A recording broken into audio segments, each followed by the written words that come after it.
গায়ে হলুদের প্রোগ্রামে ছিলাম। আমাদের যেই কয়জন ছিল সবারই হচ্ছে সাদা কালার আজকে ড্রেস সিলেক্ট করা ছিল। যেহেতু বৃহস্পতিবার আমরা গায়ে হলুদের প্রোগ্রাম শেষ করে বিদায় নিব, ওই সময়টাতে আমরা ভাবলাম যে আচ্ছা অনেকদিন পরে একসাথে দেখা হয়েছে, সবাই মিলে একটু চা খাই। আমাদের প্রোগ্রামটা হয়েছে মাউতেইলে। তো মাউতেইল স্কুল রোড থেকে কোনাপাড়া কিন্তু একদম কাছে। আমরা ভাবলাম একদম কাছে, তাহলে আমরা কোনাপাড়া যাই। ওই সময়টাতে শুধুমাত্র একটা দোকানে, চায়ের দোকান খোলা থাকে, ওটা নাম করা ওই এরিয়ার ভিতরে। আমরা সবাই মিলে ওখানে গেছি। মুরব্বী যারা ছিল মহিলা, ওনারাও আসছে। আমরা সবাই মিলে ওখানে ফুল ফ্যামিলি একসাথে গেছি আমরা, যেহেতু বিয়ের প্রোগ্রাম, গাড়িও ছিল সাথে। তো বাইক টাইক গাড়ি টাড়ি নিয়ে আমরা ওই দোকানে গিয়ে খাওয়া দাওয়া করতেছি। এর মাঝখানে আমাদের যেই দুইজন আজকে চলে গেছে, তো এই দুইজন বাইক নিয়ে ওরা হচ্ছে ওই জায়গা থেকে একটা চক্কর দিয়ে আসার জন্য, আমরা ওখানে চা খাওয়া অবস্থায়, জাস্ট দূরত্ব হবে এখান থেকে আপনাদের ঢাকা মেডিকেলের হচ্ছে জরুরি বিভাগ, এতটুকু দূরত্ব, জাস্ট পায়ের কদমে 10 থেকে 12 কদম এরকম হবে। এই দূরত্বের ভিতরেই হচ্ছে মানে ও এখান থেকে টান দিয়ে মানে কয়েক সেকেন্ডের মধ্যে কতটুকু স্পিড উঠাইতে পারে। তো যাই হোক ওই স্পিড নিয়ে ও আগাইছে। অ্যান্ড কিছুক্ষণের মধ্যেই একজন মানে ড্রাইভার, উনি হচ্ছে রানিং এসে আমাদেরকে বলতেছে একটা বাইক অ্যাক্সিডেন্ট হয়েছে, আপনাদের সাথে কি না যান, সাদা পাঞ্জাবি। যেহেতু আমাদের সবারই সাদা পাঞ্জাবি দেখে উনি হয়তো মানে জিনিসটা গেস করছে। তো আমরা কাছাকাছি যখন গেলাম তখন দেখলাম মিনিমাম হলো প্রায় 30 থেকে 50 হাতের মতন হবে। ওরে হেসরায় নিয়ে আসছে। অ্যান্ড গাড়ির নিচে বাইকটা এমনভাবে আটকে আছে যে ও আর সামনে গাড়ি আগাইতে পারতেছে না। দ্যাটস ওয়াই ড্রাইভার, হেল্পার যারাই ছিল গাড়ির ভিতরে, ওরা ওখান থেকে গাড়ি ফেলে দৌড় দিচ্ছে। এখন কথা হচ্ছে ওরা ওখান থেকে একদম সামনাসামনি মুখোমুখি হয়েছে।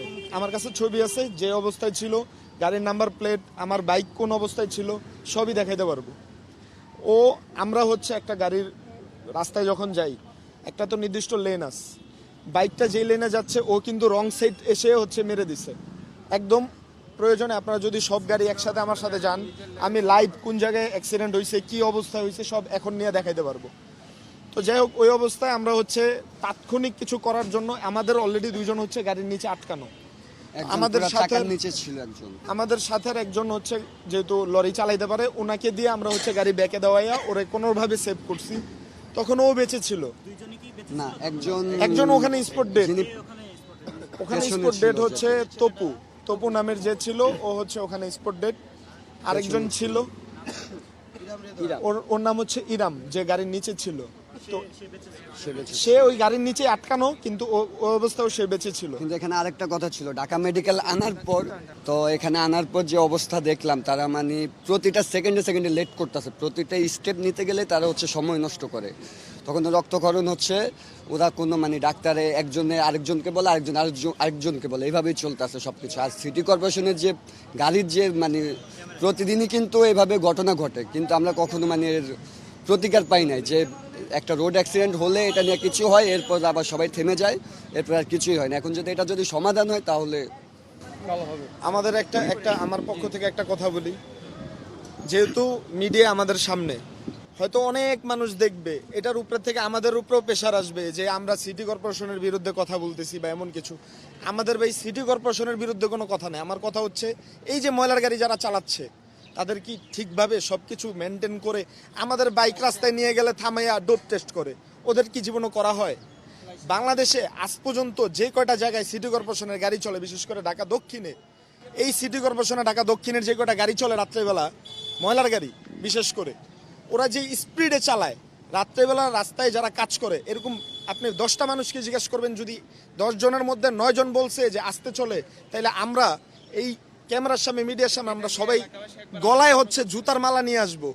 প্রত্যেকটা মানুষ একই অভিযোগ।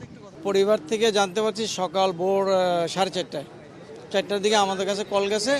ওর এক ফ্রেন্ডের পরিচয় দিয়ে কল দিয়েছে যে এই ব্যাপার, তাহসিন তপু ঢাকা মেডিকেলে ইমার্জেন্সিতে ভর্তি আছে, আপনারা কাইন্ডলি চলে আসেন। তখনই আমি সঙ্গে সঙ্গে ফজর নামাজটা কাল পরে আমি সঙ্গে সঙ্গে ঢাকা মেডিকেলে চলে আসি। তো এখানে আসার পরে আমি জানতে পারলাম যে এই কোনাপাড়াতে নাকি বাইক অ্যাক্সিডেন্টে সে মারা গেছে, ওইখানে ঘটনাস্থলে সে মারা গেছে। তো এখন আমাদের কথা হচ্ছে যে ফ্যামিলির তরফ থেকে যে আমরা ডিটেলস পুরো ক্লিয়ার আমাদের জানতে হবে যে কীভাবে মারা গেছে, হ্যাঁ, তখন আমরা হয়তো তার আরও মা আছে, হ্যাঁ, তারপরে কি করা যায় সেটা হয়তো আমরা বিবেচনা করতে পারি। Thank you.